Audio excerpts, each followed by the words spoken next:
Bonjour à tous et bienvenue dans cette nouvelle vidéo de AideBTS et AideBTS-MCO. Bienvenue dans cette vidéo. Aujourd'hui on va voir une notion à retenir pour réussir vos dossiers de PDUC et d'ACRC, pour les préparer et surtout pour préparer vos euros. Allez, c'est parti, n'oubliez pas de vous abonner et d'aller sur notre espace membre pour avoir accès à toutes ces fiches de révision.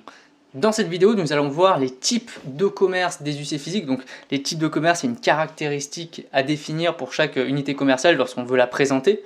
Donc, il y a déjà les UC de type de commerce alimentaire, on va commencer par cela. Alors, qu'est-ce qui définit justement les UC, enfin les types de commerce, qu'est-ce qui les différencie? Il y a la surface de vente, tout d'abord, si c'est grand ou petit. Il y a la méthode de vente qu'on utilise à travers le magasin. Donc, est-ce qu'on vend en libre service? Est-ce que c'est du libre service assisté? Est-ce que c'est de la vente traditionnelle comme dans une boucherie par exemple? Après, il y a la taille de l'assortiment. Est-ce que la longueur, enfin la largeur de l'assortiment, le nombre de familles qu'on propose, ou la profondeur, c'est-à-dire le choix. Et enfin, il y a la localisation qui peut varier en fonction des types de commerce. Est-ce qu'on est plutôt dans zone rurale, en zone urbaine, en plein centre-ville, dans un village, dans un centre commercial? Il y a plein de choses à prendre en compte. Et c'est justement ces différents facteurs qui vont déterminer notre type de commerce. Donc on va commencer par le commerce de bouche. Donc mon commerce de bouche, c'est les poissonneries, les boucheries indépendantes, les boulangeries.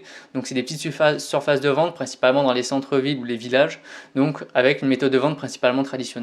Les supérettes, donc ces premières seuils, c'est 400 mètres carrés.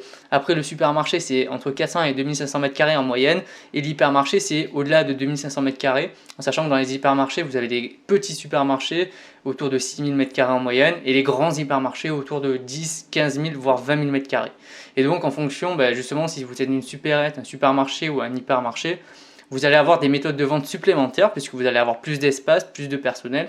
Donc c'est pour ça que dans les hypermarchés, vous aurez à la fois du traditionnel avec les boucheries intégrées, avec les charcuteries, mais à la fois aussi du libre service assisté avec le rayon électroménager par exemple, où on va avoir des vendeurs, ou du libre service avec l'ensemble des rayons. Et en fonction justement du type de commerce qu'on a, on va avoir un assortiment qui sera plus ou moins large, plus ou moins profond. Par exemple en supérette, vous aurez jamais de gros électroménagers, alors que dans des hypermarchés vous allez en avoir. Et en fonction justement de ces surfaces, les hypermarchés auront besoin d'espace, donc ils ne seront pas en plein centre-ville, sauf exception bien sûr, alors que les supérettes seront plutôt en centre-ville ou dans les villages. Après vous avez les discounters, donc c'est en moyenne 1000 m². Vous avez des distributeurs automatiques qui font partie aussi d'un type de commerce spécifique. Donc ça peut être des petits distributeurs que vous trouvez dans une gare de métro, comme ça peut être des distributeurs maintenant en pharmacie par exemple, où c'est un peu plus important.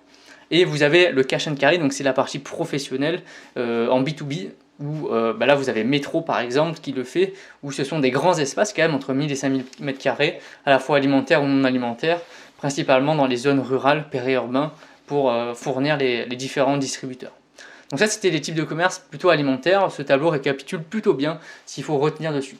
Deuxième type de commerce, c'est non alimentaire. Donc là on a donc toujours dans le même esprit que les supérettes, supermarchés, hypermarchés, vous avez là les boutiques spécialisées, les GSS et les grands magasins. Les boutiques spécialisées, ce sont des petites boutiques de moins de 400 m², alors que les grandes surfaces spécialisées, donc c'est par exemple les Darty, les Decathlon, les Leroy Merlin, ce sont des surfaces plus de 400 m², mais ça peut être très bien du 5000, 10 000 m². Et les grands magasins, ce sont des grands espaces, et la spécificité des grands magasins, c'est que c'est souvent des produits plutôt haut de gamme, de luxe, et c'est organisé sous forme de corners, de petites boutiques indépendantes qui sont dispatchées à travers le magasin. C'est la spécificité. Mais retenez bien là-dedans, les plus importants à retenir, c'est la GSA, grande surface alimentaire, et la GSS, la grande surface spécialisée. Ce qui différencie évidemment, c'est le type de produit qu'on va vendre à l'intérieur. Et pour terminer, vous avez les halls de vente.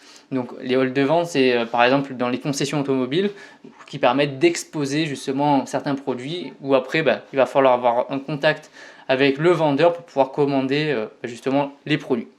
Maintenant concernant les formes de commerce, donc il va y avoir un schéma assez synthétique, on va le reprendre de A à Z justement. Dans les formes de commerce, c'est important à retenir, c'est vous avez un point de vente au début et il faut savoir le définir. Qu'est-ce que c'est comme point de vente?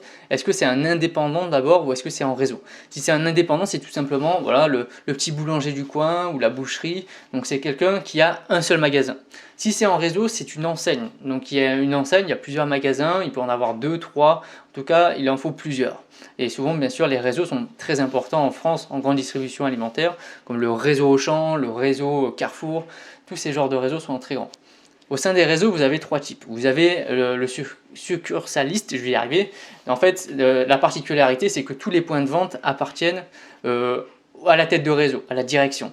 Alors que si c'est des indépendants associés, là, ça va être les directeurs de magasins vont être justement des indépendants qui auront investi dans l'enseigne et qui géreront de manière autonome leurs points de vente. Ils auront juste un rattachement avec le réseau. Et les réseaux mixtes, ben, ça va être à la fois des réseaux où vous allez avoir des points de vente succursaliste, donc c'est-à-dire des points de vente qui appartiennent à la tête de réseau, et d'autres points de vente qui sont gérés par des indépendants.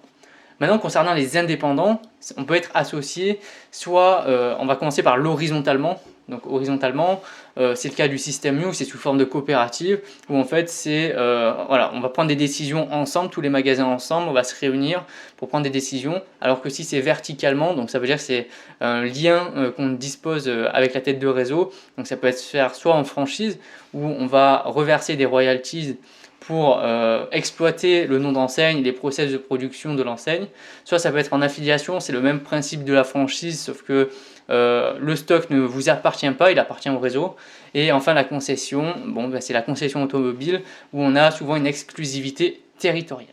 Merci d'avoir suivi cette vidéo. Avant de partir, n'oublie pas d'aller voir les précédentes vidéos sur la chaîne, de t'abonner et de venir nous rejoindre sur notre espace membre pour avoir accès à toutes les fiches de révision justement pour cette série préparatoire d'ACRC de PTUC. On se retrouve très bientôt pour une nouvelle vidéo. Allez, bye, à bientôt.